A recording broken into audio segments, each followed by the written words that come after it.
திருநெல்வேலி மாவட்டம் பக்கத்துல இருக்கிற கள்ளிப்பட்டி கிராமத்தை சேர்ந்தவர் சோமசுந்தரம். இவருக்கு 50 வயசு ஆகுது. இவரு தெருக்களில் உப்பு விற்கும் வேலைகளை செஞ்சு தன்னோட குடும்பத்தை காப்பாத்திட்டு வராரு. 20 வருஷத்துக்கு முன்னாடி முனஞ்சிப்பட்டி பக்கத்துல இருக்கிற முத்தம்மாள்புரத்தை சேர்ந்த கண்ணகி என்ற பெண்ணை கல்யாணம் பண்ணிக்கிட்டாரு. மனைவியோட வயசு இப்போ 40 ஆகுது. கல்யாணத்துக்கு அப்புறம் இவங்களோட வாழ்க்கை ரொம்பவே சந்தோஷமாக போக ஆரம்பிக்குது. அதுக்கப்புறமா இவங்களுக்கு 2 பசங்க பிறக்குறாங்க. கண்ணகி ஊர்ல வேலை செஞ்சுக்கிட்டு குடும்பத்தையும் பார்த்துக்கிட்டு இருக்கும்போது இன்னொரு பக்கம் சோமசுந்தரம் உப்பு விற்கும் வேலைகளுக்காக பக்கத்து ஊருக்கெல்லாம் போக ஆரம்பிக்கிறார். ஒரு முறை பரப்பாடி அப்படிங்கிற கிராமத்துக்கு உப்பு விற்க போறப்பத்தான் சோமசுந்தரம் லதா அப்படிங்கிற பொண்ணை சந்திக்கிறாரு. இவங்களுக்கு கணவர் இல்லை. சில வருஷத்துக்கு முன்னாடி இறந்து போயிட்டாரு. தனியா தான் அந்த கிராமத்துல வாழ்ந்துட்டு வர்றாங்க.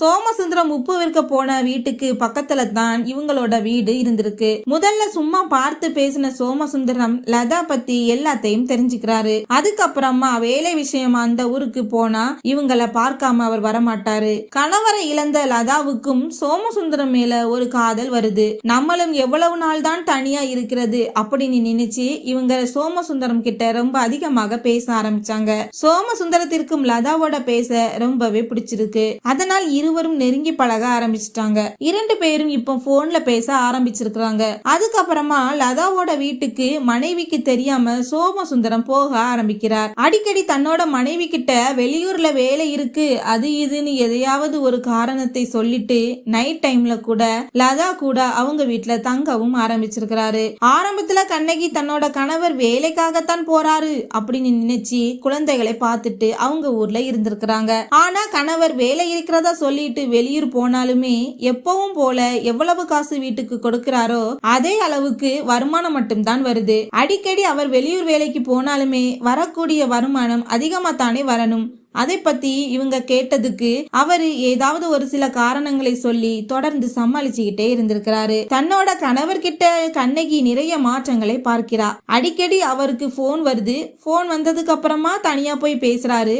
நம்மளை பத்தியோ நம்மளோட பசங்களை பத்தியோ பெருசா அவர் இப்ப கண்டுக்கிறதே இல்ல அப்படின்னு சொல்லி அவங்களோட அம்மா கிட்ட இது எல்லாத்தையுமே சொல்லி புலம்பவும் செஞ்சிருக்கிறாங்க. லதா மேல இருந்த அன்பில் சோமசுந்தரம் சேட்டைகளும் தொடர்ந்து இருக்கு. ரொம்ப நாளைக்கு இதை மூடி வைக்கவே முடியாது.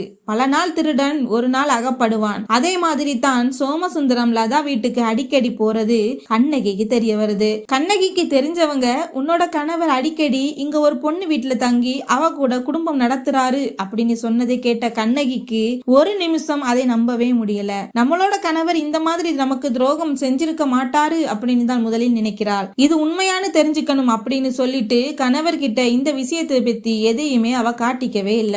சோமசுந்தரம் எப்பவும் போல தன்னோட மனைவி கிட்ட எனக்கு இன்னைக்கு நைட்ல சில வேலைகள் எல்லாம் நிறைய இருக்கு அப்படின்னு சொல்லிட்டு வீட்டுல இருந்து கிளம்பி நேரா லதா வீட்டுக்கு போறாரு. அதே டைம் கண்ணகியும் ரகசியமா இவங்களை பிடிக்கிறதுக்காக அங்கதான் போறாரா என்பதை பாக்குறதுக்காக லதா வீட்டுக்கு போகிறாள். 2 பேரும் ஒரே வீட்டில் இருக்கிறதை கண்ணகி போயிட்டு 2 பேரையும் கையும் களமாக பிடித்து விட்டாள். அதுக்கப்புறமா லதாவை திட்டவும் செய்யறாங்க. அவருக்கு ஏற்கனவே கல்யாணம் ஆயிருச்சு. 2 பசங்க இருக்காங்க. நான் இருக்கேன். இதெல்லாம் தெரிஞ்சு நீ இந்த மாதிரி பண்றையே அப்படின்னு சொல்லிட்டு 2 பேர்கிட்டையும் பயங்கரமா சண்டை போட்டு இருக்கிறாங்க. அதுக்கப்புறம் தன்னோட கணவர்கிட்ட லதா வீட்டுக்கு போறத நீங்க விட்டுருங்க, நம்ம பழையபடி சந்தோஷமா வாழலாம் அப்படின்னு சொல்லி இருக்காங்க. ஆனா சோமசுந்தரம் மறுபடியும் லதா கூட பேசிக்கிட்டு தான் இருந்திருக்கிறாரு. இதை தெரிஞ்சு அடிக்கடி கண்ணகி கணவரோட சண்டை போடவும் செய்கிறாள். தினமும் அவங்க 2 பேருக்குள்ள இதே சண்டையாகவே இருக்கு. ஒரு நாள் ஒரு கட்டத்துக்கு மேல இனிமே இவரை திருத்தவே முடியாது அப்படி நினைச்ச கண்ணகி அவங்களோட 2 பசங்களையும் கூட்டிக்கிட்டு தன்னோட அம்மா வீட்டுக்கு கிளம்பி போயிடுறாங்க. அதுக்கப்புறமா சோமசுந்தரம் அவரோட மாமியார் வீட்டுக்கு போயிட்டு மனைவியை திரும்பவும் வீட்டுக்கு வந்து தன்னோட வாழணும் அப்படின்னு சொல்லிட்டு பல முறை கூப்பிட்டு இருக்கிறாரு. ஆனா கண்ணகி வர முடியாது அப்படின்னு ரொம்பவே ஸ்ட்ராங்கா இருந்திருக்கிறாங்க. சரியா டிசம்பர் 12ஆம் தேதி சோமசுந்தரம் திரும்பவும் மனைவியை கூப்பிட போறாரு. அப்போ கண்ணகியோட அம்மா கட்டிட வேலைக்கு போயிடுறாங்க. அதனால கண்ணகியும் பசங்களும் மட்டும்தான் வீட்டுல இருக்கிறாங்க. அந்த டைம்ல 2 பசங்களும் ஒரு ரூம்ல தூங்கிட்டு இருக்காங்க. சோமசுந்தரம் கண்ணகி கிட்ட முதலில் அன்பா பேசுற மாதிரி பேசுறாரு. பழசு எல்லாத்தையுமே விட்டுரு, இதுக்கு அப்புறமா நான் நீ நினைக்கிற மாதிரி இருப்பேன் அப்படின்னு சொல்லிட்டு அவங்களை நம்ப வைக்கிற மாதிரி என்னென்னமோ சொல்றாரு. ஆனா கண்ணகி தன்னோட முடிவுல இப்பவும் உறுதியா தான் இருக்காங்க. நான் உன் கூட வரப்போறது இல்லைன்னு சொல்லும் போது இரண்டு பேத்துக்கும் இடையில் திரும்பவும் வாக்குவாதம் ஆரம்பிக்குது. அந்த டைம்ல கோவத்துல இருந்த சோமசுந்தரம் தன்னோட மனைவியை பிடிச்சி வேகமாக சுவத்துல மோதுறாரு. அதுக்கப்புறமா அவங்களோட தலையில் அடிக்கிறாரு. இதுல கண்ணகி ரத்த வெள்ளத்துல அப்படியே கீழே விழுந்துறாங்க. அந்த இடத்திலேயே கண்ணகி இறந்து போயிடுறாங்க. அதுக்கப்புறமா கண்ணகியோட பாடிய மாமியார் வீட்லயே போட்டுட்டு பசங்க ரெண்டு பேரையும் தன்னோட பைக்ல கூட்டிட்டு போய் அவரோட பெற்றோர் வீட்டுல விடுறாரு. அதுக்கப்புறம் சோமசுந்தரம் அப்பா அம்மா எதனால பசங்களை இங்க கொண்டு வந்து விடுற அப்படின்னு கேட்டதுக்கு, இல்ல எனக்கு வேலை இருக்கு, நீங்க பாத்துக்கோங்க அப்படின்னு சொல்லிட்டு அங்க இருந்து நேரா கிளம்பி லதாவை பார்க்க வர்றாரு. லதா வீட்டுக்கு போன அவரு தன்னோட கள்ளக்காதலி கிட்ட தன் மனைவி கண்ணகியை கொலை பண்ண விஷயத்தை சொல்றாரு. இதை கேட்ட லதா, இனிமே நம்ம சோமசுந்தரம் கூட தாராளமா சந்தோஷமாக வாழலாம், இதை தடுக்கிறதுக்கு இனி கண்ணகியால் முடியாது அப்படின்னு நினைச்சு ரொம்பவே சந்தோஷமாக இருக்கிறாங்க. போலீஸ் கிட்ட நம்ம மாட்டிக்காம இருக்கணும் அப்படின்னு சொல்லிட்டு ரெண்டு பேரும் அங்கிருந்து கிளம்பி மதுரையில் போயிட்டு தலைமறைவு ஆயிட்டாங்க. இன்னொரு பக்கம் கண்ணகி கொலை பத்தி போலீஸுக்கு தகவல் கிடைக்குது.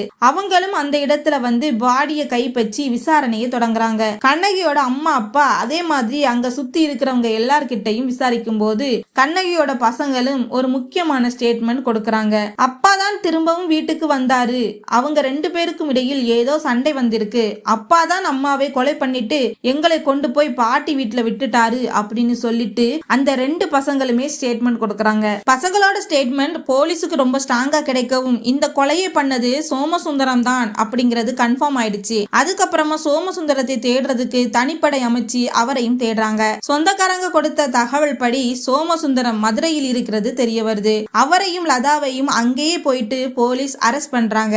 அதுக்கப்புறமா போலீஸ் நடத்தின விசாரணையில் சோமசுந்தரம் தன்னோட மனைவியை கொலை செஞ்சதை ஒத்துக்கிட்டாரு. போலீஸ் கிட்ட சோமசுந்தரம் கொடுத்த ஸ்டேட்மெண்ட்ல கண்ணகிக்கு தன்னோட கள்ளக்காதல் தெரிஞ்சதால பழைய மாதிரி என்னால லதா கூட வாழ முடியல, கண்ணகி இருந்தா நம்ம ரெண்டு பேராலையும் சந்தோஷமாக இருக்க முடியாது அப்படின்னு சொல்லிட்டு லதாவும் அடிக்கடி சோமசுந்தரம் கிட்ட சொல்லி இருக்காங்க.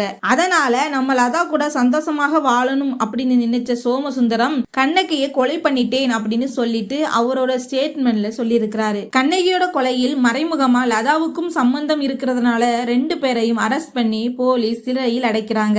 மனைவி இல்ல அப்படின்னா சந்தோஷமாக இருக்கலாம்னு நினைச்ச ரெண்டு பேரும் தனித்தனியா இப்போ சிறையில் கம்பி எண்ணிக்கிட்டு இருக்கிறாங்க.